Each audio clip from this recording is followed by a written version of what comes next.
আজ রাতে বানাবো এগ রোল।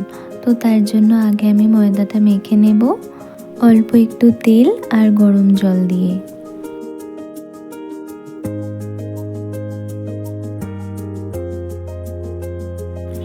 এই যে ময়দাটা মাখা হয়ে গিয়েছে, এবার আমি শসা পেঁয়াজ এই সবগুলো কেটে নেব।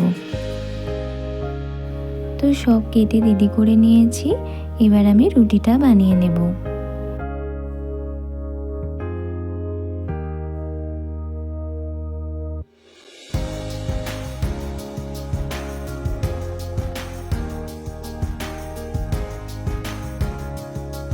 তো রুটি করা হয়ে গিয়েছে, এবার আমি ডিমটা গুলে তারপর রুটির সাথে তেল দিয়ে ভেজে নেব।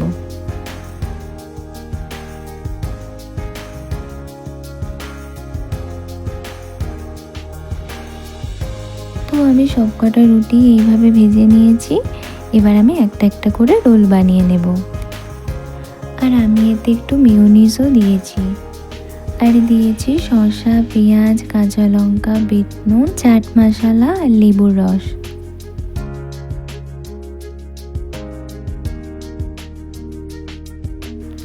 আমার রোল বানানো হয়ে গিয়েছে। আজ এখানেই ভিডিওটা শেষ করলাম। ভালো থাকবেন।